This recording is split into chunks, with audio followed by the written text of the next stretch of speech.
I'd like to begin by acknowledging that we are in Treaty 1 territory and the traditional homeland of the Métis Nation. I'd like to introduce the panel members today. Lynn Nesbitt to my left, Sandy Tappert to my far left. The assessor today is Jan Trochim. The administrative assistant today is Belen Rojo, and I'm Marcel Larondo as chair. We'll be hearing applications for revision of the assessment roll in accordance with the Municipal Act. The matters for which revision is requested have been described in each application. We will limit the discussions to those matters.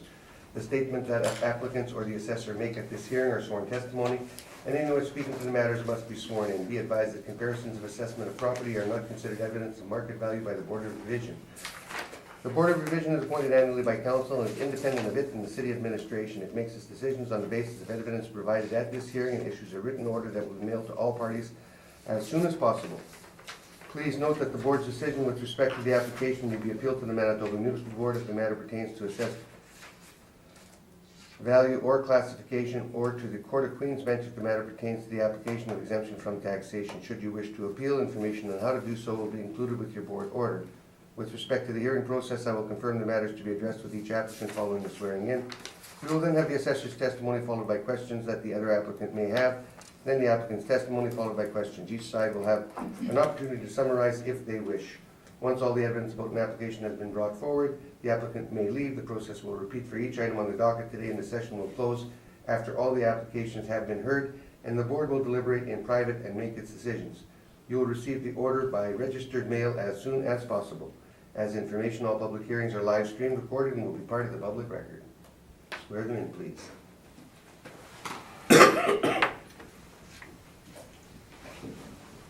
Please state your full name. Jan Trochim. And you swear the evidence you're about to present is the truth, the whole truth, and nothing but the truth to help you God? I do. Thank you. Please state your full name. And you affirm the evidence you're about to present is the truth, the whole truth, and nothing but the truth? Yes. Thank you. We will start with 515 St. Anne's Road. Jan, I understand there's a recommendation. Thank you, Mr. Chair. We're dealing with file number 17-4998, otherwise known as 515. 515, thank you, St. Anne's Road. Business assessment ID number 33794. There is a recommendation to reduce the annual rental value from 109,980 to 102,900, and that is based on the figures that were used for the 2018 realty. You okay with that, Mr. Neufeld? Thank you. Next property will be 1200 Henderson Highway. 1200 Henderson Highway, file number 17-5005. Business ID number 1715.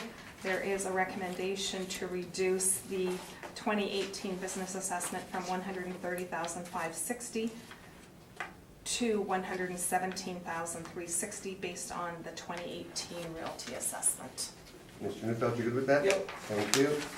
Next one will be, I guess we can deal with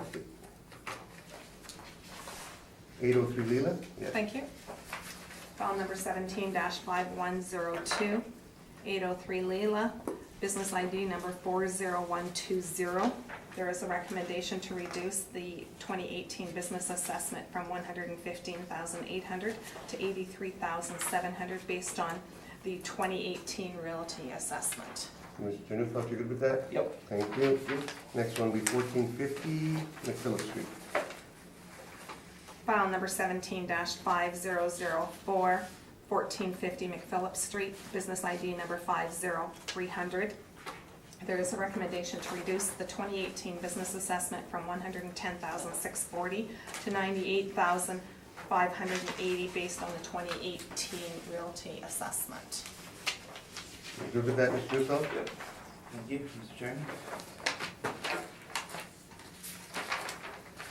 Next one would be 1033 St. Mary's Road. File number 17-5100, 1033 St. Mary's Road, business ID number 52191. There is a recommendation to decrease the 2018 business assessment from $85,560 to $79,320 based on the 2018 realty assessment. Just make a correction on your printout. It should read 2018 realty assessment. Mr. Neufeld, you good with that? Yes. Thank you. Next one will be 310 Leela. You don't have to go into it, just give me the number and we're Sure. gonna get it confirmed. Yep. File number 17-5148, known as 310 Leela, business ID number 26240. We ask that you maintain the annual rental value of $121,500. Would like that confirmed, Mr. Neufeld? Yes, please. Okay, confirmed. Next one will be 1250 Portage Avenue. 1250 Portage Avenue, file number 17-5000, 1250 Portage, otherwise known as bid number 25411. We have an annual rental value of, including cost to occupy, of $235 a square foot, of $17.57 a square foot for $82,500. We have used, bear with me a second here, 2340 on the main and 542 on the lower level, and my comparables are as such. We have 3369 Portage Avenue. We have 6,000 square feet at $31 a square foot. We have 3247 Portage for 5,385 square feet at $28.52. We have 1550 St. Mary's, 8711 square feet at $32. 1150 Narren, 6,993 square feet at $23, and 694 St. James, 3867 square feet, also at $23 a square foot. We've used 2340 on the upper and 542 on the lower level. These are all 5-year leases, the exception of the one on St. Mary's, that's 6-year, and they range from 2011 to 2014. And they are also banks, just as our subject property is. That would conclude my evidence, and I would be open to any questions. Thank you. Questions, Mr. Neufeld?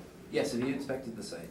No, I have not inspected any of the properties for today's appeal, Mr. Chair. Are you aware of any substantial renovations done in 1250 Portage since its opening in 1985? I do not know, Mr. Chair. Do your comparables have, do you know if any of them have undergone recent renovations in their start dates? Do not know, Mr. Chair. And do you know whether or not your comparables include basement, or whether or not that would be something that was just added? I am uncertain, Mr. Chair. Those are my questions, thank you. Any questions, Lynn? No, no questions. Sandy? I have no questions. On to your presentation, Mr. Neufeld. Thank you. The 1250 Portage, it's an old bank. It's been pretty much, it's looked like that since 1985. I went into it just quickly yesterday just to double check that I wasn't making that up when I said that, but it has been the same. There's been no substantial renovations. There's two ways to look at it. Now, the reason I have put forward two different ways is because generally when you see lease comparables, what in the basement for these banks will generally be included.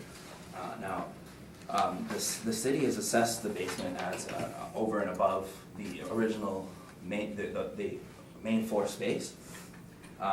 While I would suggest that I haven't had a chance to go through any of the assessor's lease comparables, but I would suggest that all of them would actually have the basements not included in that square footage, but have basements over and above the lease rates that they are showing.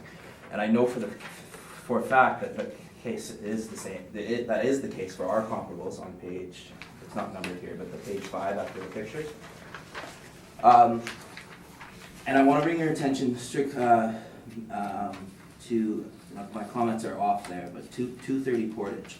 Now, I have it here twice. First time being with the basement, or first time without the basement, sorry, at 9,765 square feet. And then the second one is with the basement.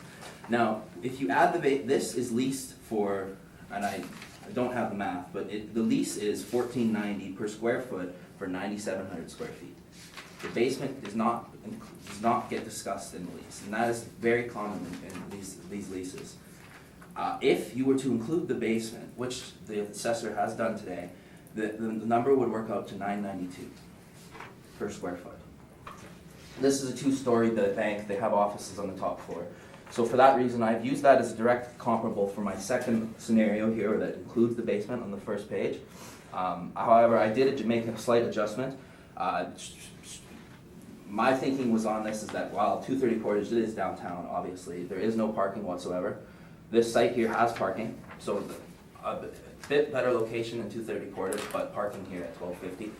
They kind of counteracted each other. So, but I added $1 for the 1092 in order to count for the fact that there isn't any second floor space. The subject property is only on the first, or is only main floor space plus the basement.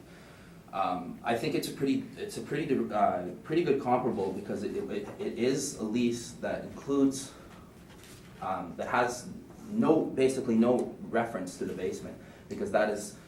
And it is a fully finished basement in 230 Portage, so my apologies. And obviously,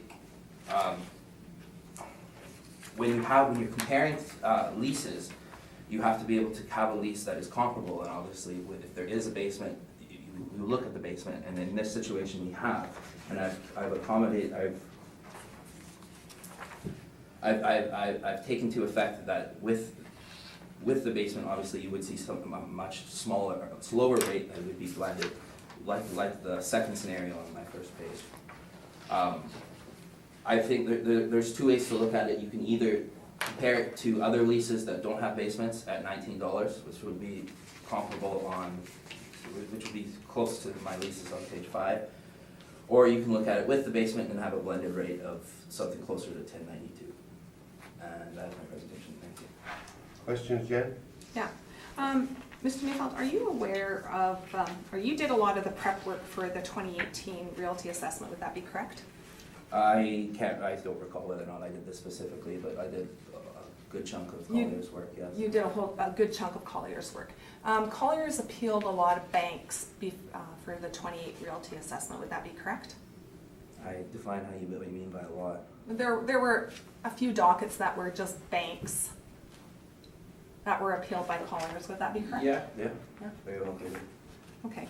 As you were doing your work for the bank preparation, can you recall that there were a lot of banks that had basement space and there was a value assigned to the basement space? You're talking in the hearing? Yes. I'm not sure what this property is. Can I go back brought to... two scenarios and that was the reason for it. Okay. Let's go back to, I'm going to use 1200.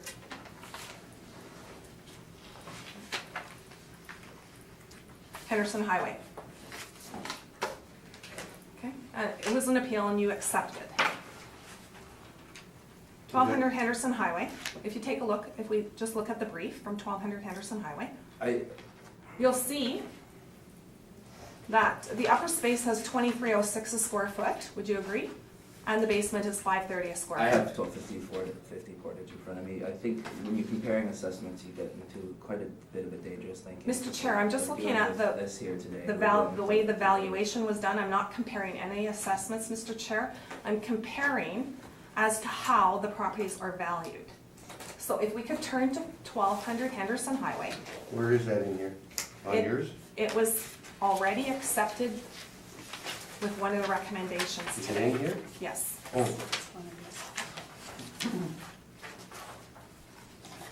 And I know where you're going with this, but my answer's going to be the same. Every case is different.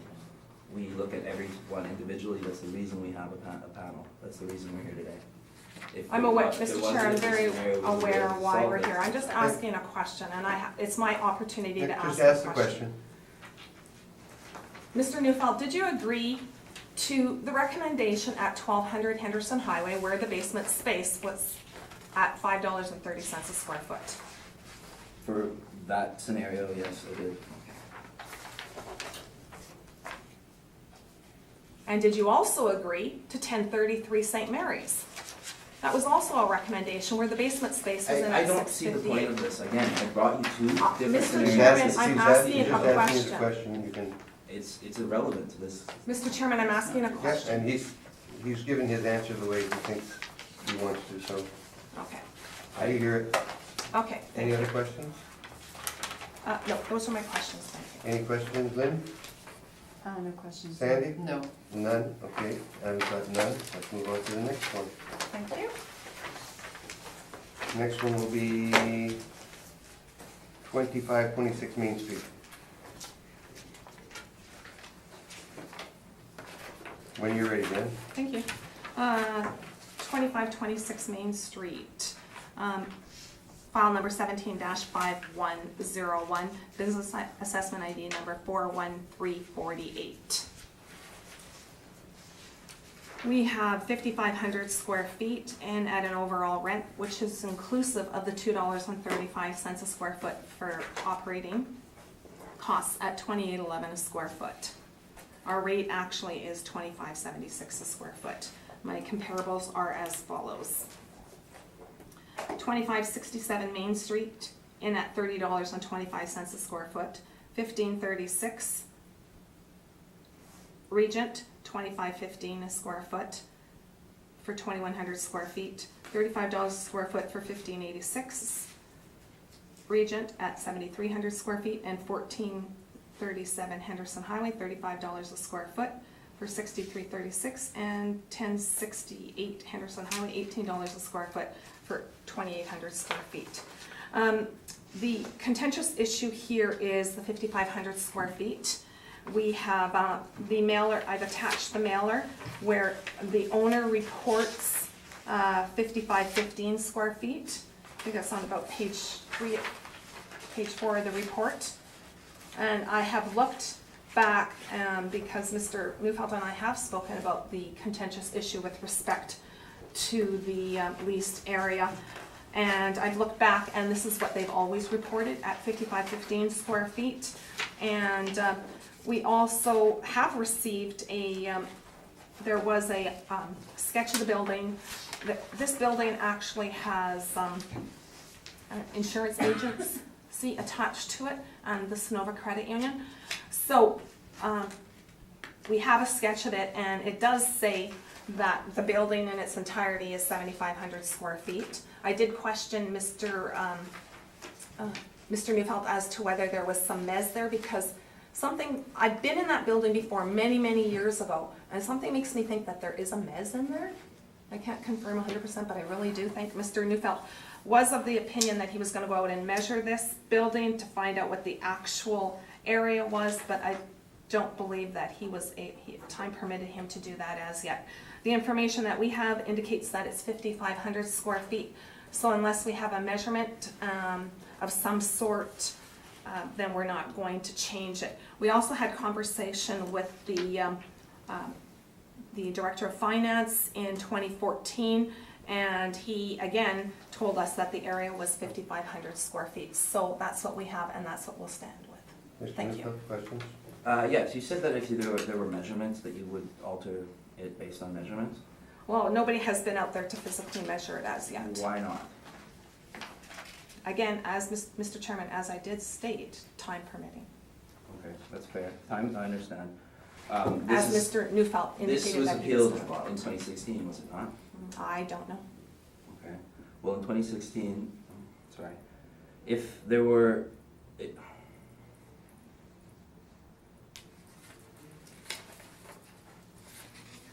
those are my questions. Thank you.